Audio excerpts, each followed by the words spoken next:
right, welcome to Your Time, Your Money, the show where your time is just as valuable as your money, and we know that. We have an exciting episode today for you. This is actually our first time with this many people packed into our room. So we're going to be covering a really, I think, interesting topic. Justin, I mean, I think it's probably the first time we've delved into actually money management on the show. Yeah, it's going to be very interesting to hear from our two guest speakers here in regards to how their respective firms view different types of money management and how you can kind of combine them together in order to be able to. Yeah, and I think we should say as an introduction, a lot of times advisors pass themselves off as money managers. Mm-hmm. And, the role of an advisor should be that of a conductor. They should be giving the proper guidance, whether it's tax strategy, retirement strategy, income strategy. But most advisors try to delve into that world of money management, but they don't do a great job of it. Yeah. And we understand where our strong suit is Mm-hmm. and where our weaknesses are, and this is why we partner with very good money managers like yourselves. And let's get into those intros here. So today, for our guest speakers, we wanted to focus on tactical management of investments, and we'll start with kind of what that is and how that works, so our listeners can understand that. But we have Hamid Farouz, Yes. From. I always get your last name. From Sierra Mutual Funds and Ocean Park Asset Management. And then we have Chris Kanata from Howard Capital Management. And, sometimes listeners, they hear firms and they know the name right off the top of their head, right? Vanguard, Fidelity, or things along that lines.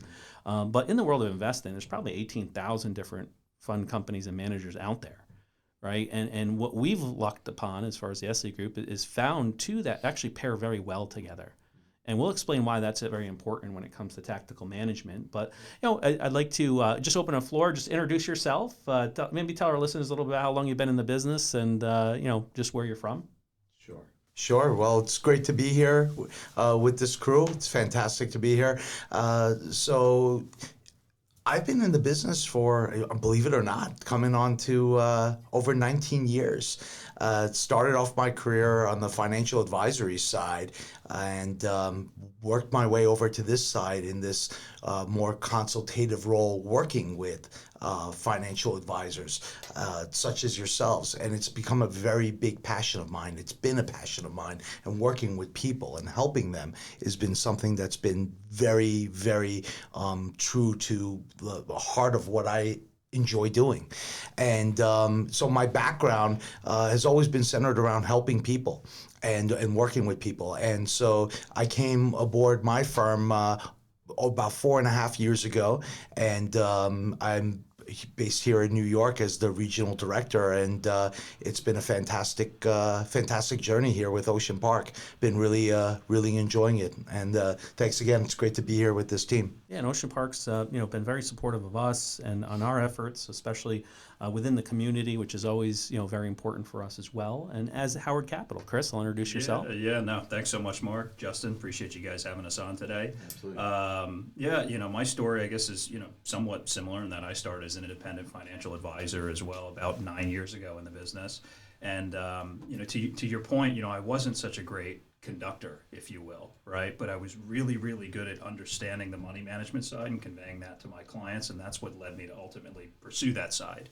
That's taken me in my career at Howard Capital, which is very similar to Hamid's. It's been about 4 years now, that I've been with the firm as the regional vice president for the Northeast. So, I'm immensely blessed and excited to be able to work with, great advisors like yourselves. Yeah, well, obviously we have talent here, right? We have a lot of individuals that are very familiar with how to manage money, the proper ways to manage money, ways to maximize return if possible.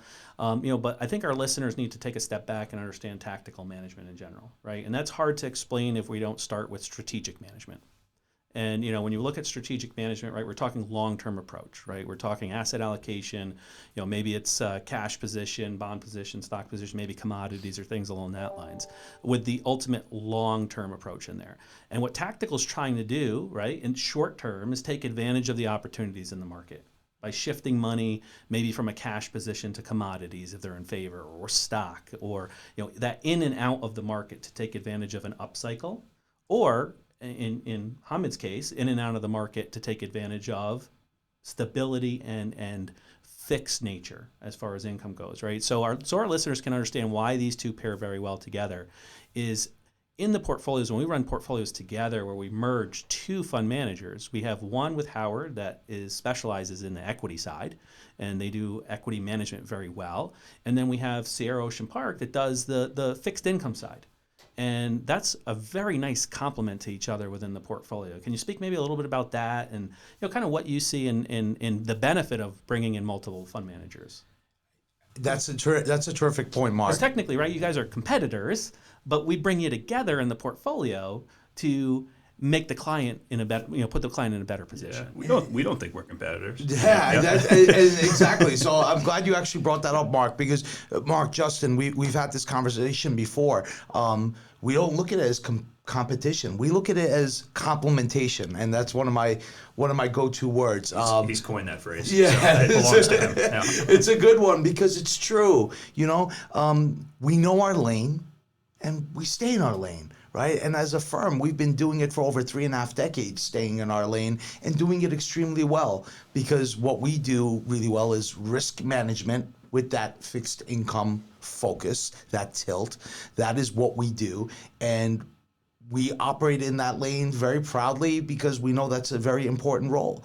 And I think to answer your question about tactical management, I think an important thing to do is to take a step back and say, what is tactical management? What is it not? Well, I'll tell you one thing it's not, at least in our view, it's not timing the market. We don't believe in timing the market. We don't believe you can effectively time the market. We think it's a lost cause. So nor is it systematic rebalancing. No, either. Exactly. No. Like active money management, right? Correct. To throw a third in there, right? You Yep. have strategic, active, and then tactical. So, yeah. Yeah, exactly. Because you could have passive investments. You could have active investments.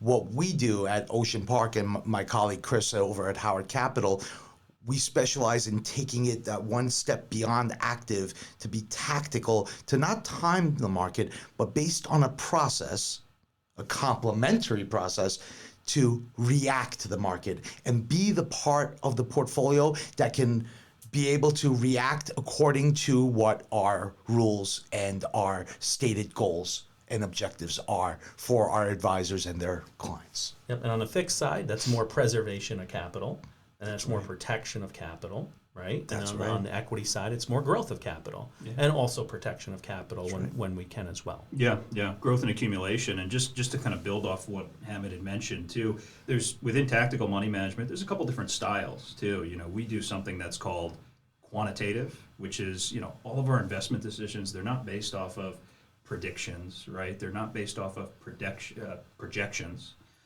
They're based off of math and probabilities, right? And that's how we both manage, within our respective lanes, utilizing math and probabilities. So it's a great complement to what clients might already be using in the strategic allocation or the active allocation of their portfolios. Could you talk a little bit more about why it is important to have a specific process to work off of? The biggest thing is removing emotion from the equation, Justin. I mean, based on what we've seen, based on numerous studies around behavioral finance, right?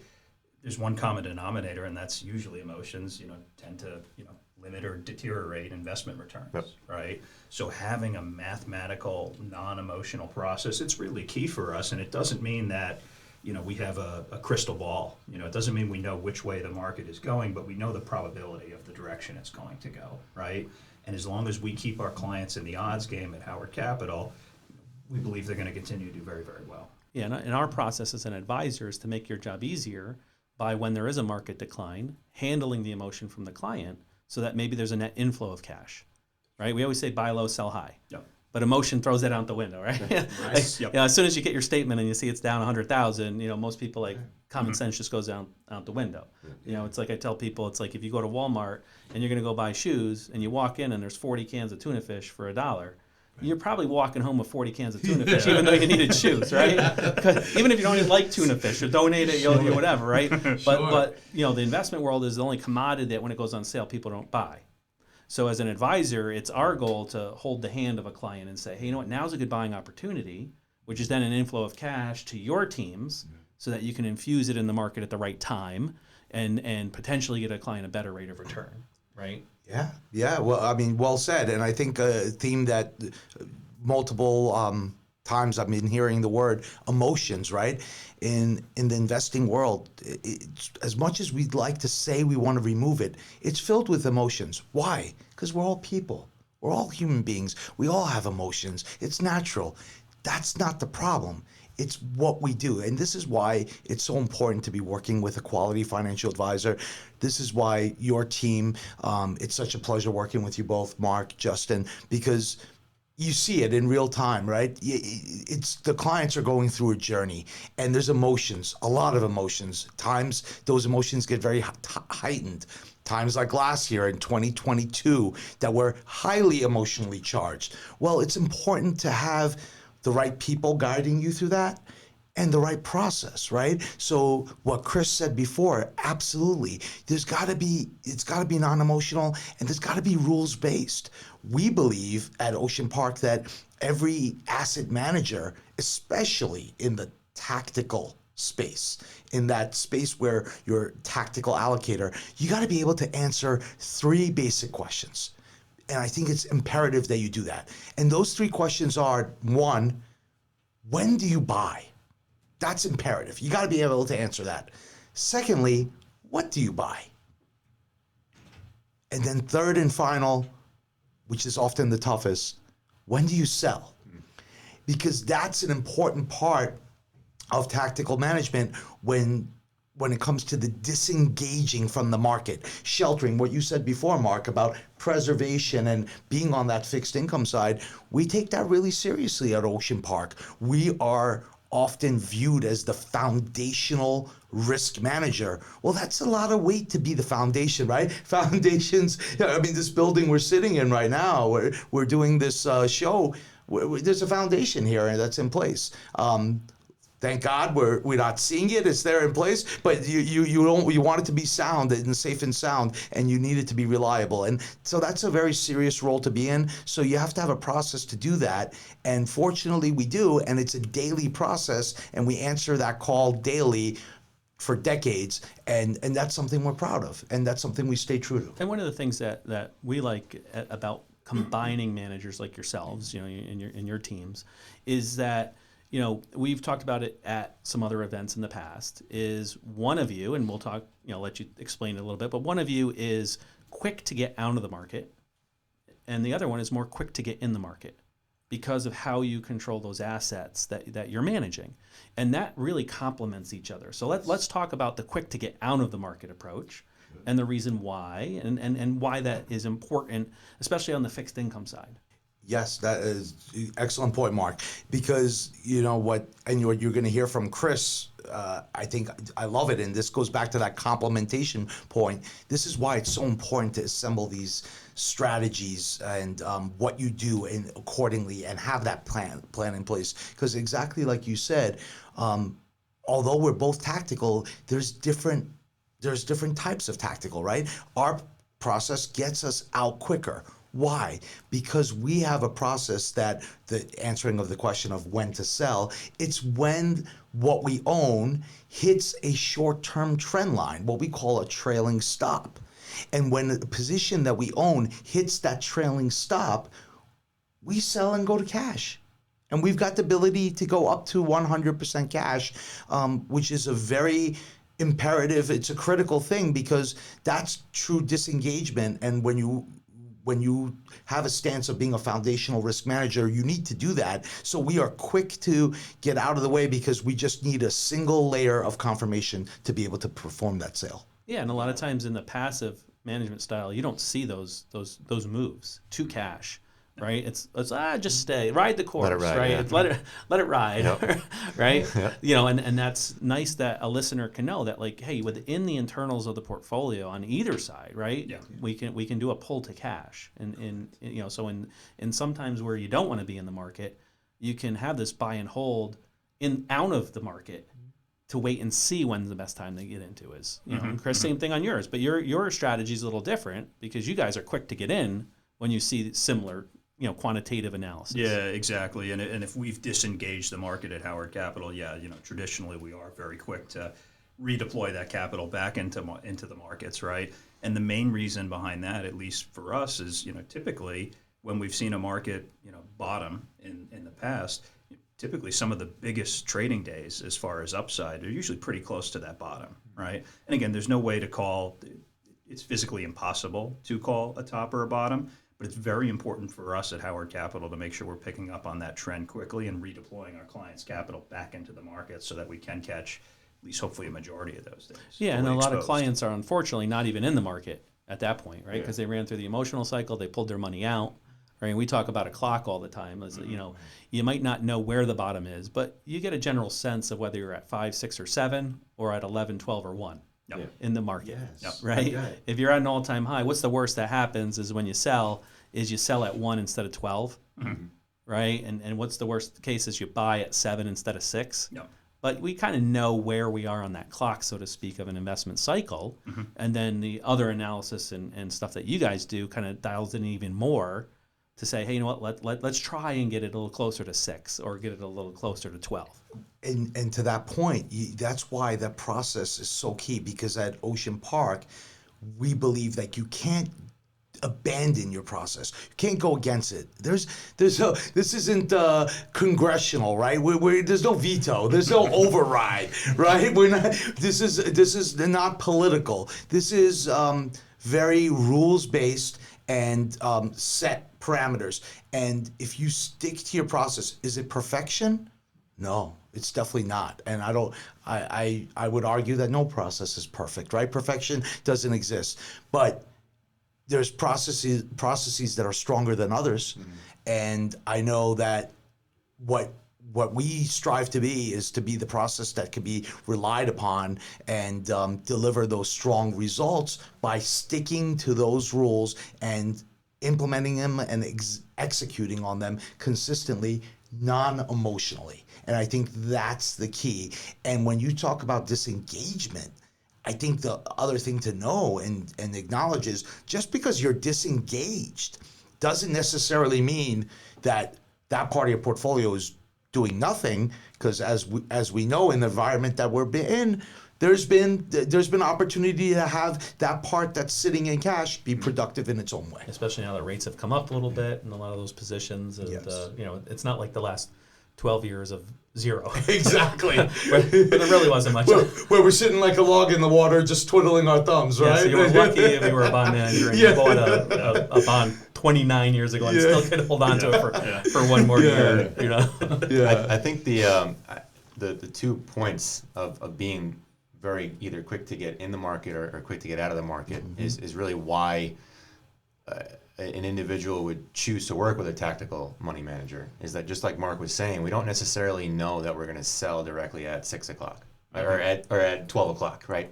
We don't necessarily know that we're going to sell at the absolute top. Yeah. But being able to sell at 12:15, 1 o'clock, is going to be able to, in the long term and in the short term, be able to help booster and bolster a client's portfolio overall. Yeah, as advisors, we also have to guide of when maybe tactical management isn't the best. Correct. Right, and it's not for every client or every dollar that a client has. Exactly. And that's where the advisor comes in to disseminate how much needs to be in a tactical strategy. And there's other products that maybe provide better income. There's other products that provide different nuances. And some of the things you have to be careful of with tactical management is the tax consequences on it, right? Because if there's movement of money and it's not deferred, then you're going to have capital gains at periods of time. So clients need to understand that, and advisors need to maybe situate that money, perhaps maybe in an IRA, a qualified account, especially if it maybe comes to trust planning or taxes are a little less advantageous, especially in New York State where we're at as well. But That's for sure. but those are things that the advisor needs to address, because your job is the management side. You don't necessarily you get funds in on a platform. You don't see the client name, you don't see who the client is or what their goals or risks are necessarily, but you're managing those assets in a fiduciary manner to make sure that you're managing them the best you can. And Mark, I love what you just said about it's not for everyone or for every part of your portfolio and your financial picture, because that couldn't be any more truer. Because when people try to be, or investment managers try to be everything to everyone, that's where not necessarily the best is offered, right? Specialists tend to master their specialty, right? I take it to, if you want to talk the medical route, you talk about, let's say, surgeons, right?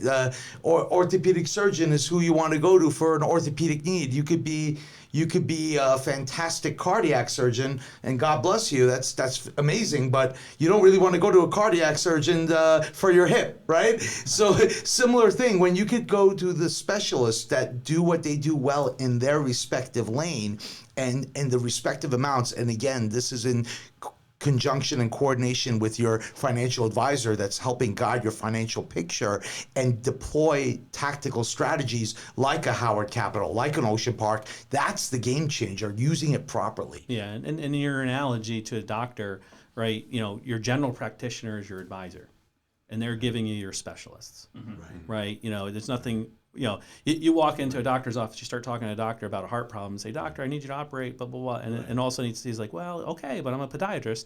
I mean, a surgery's not going to. Not the best idea. A surgery's not probably going to go too well, right? You need to be referred on to the specialist for whatever your need is at that point. You know, and it's the same thing. Clients tell us their needs, their goals, their objectives, and we need to be that general practitioner to say, okay, well, we need to use this tactical team over here or this investment over here because of those goals and those needs. And that's why we like working with you guys, because you work very well in that space that we can offer a client.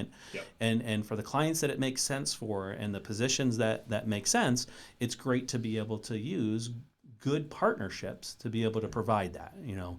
And investors, you know, they always want to talk with an advisor, their CPA, their attorney, you know, depending on what their plan is, to make sure that the investments are suitable for where they need to be.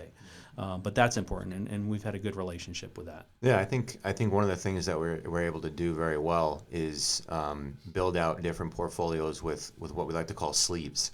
Different sleeves of investment, either managers or different sleeves of purposes of each dollar, because each dollar that an individual has in their financial plan may serve a completely different purpose. So being able to identify that and really getting to know the client is really important as well. And every dollar needs to be managed individually. Yeah. Right. We do this as an intro sometimes to our seminars, and we explain that, you know, an army is only as good as the amount of specialties in the army. Right. If everybody can fight, you would think it's going to be a phenomenal army until they run out of ammo and there's nobody to reload them. That's right. Until there's no medic to pull them off the field, and until there's no support staff to fuel their planes and stuff like that, right? So when you think of money like an army, you know, every dollar needs to have a specific role in getting that mission done, right? And sometimes it might not be the glamorous role, right? It might be, okay, I'm the guy cleaning the floor in the airport, you know, in the air hangar, so the fighter jet can take off. But if that's not done, right, that's dangerous. So, you know, so that's important to understand as well. So we want to appreciate you guys for coming in today. Hopefully we shed some light on tactical management and how that can be built into a portfolio. As always, you can find the Esley Group at 43 British American Boulevard in Latham, New York, 12110, or at 844-444-YTYM. Please like and subscribe, share, and if you have more topics that you'd like, send them in for us. We always like, you know, centering these topics around. So once again, it's your time. Your money.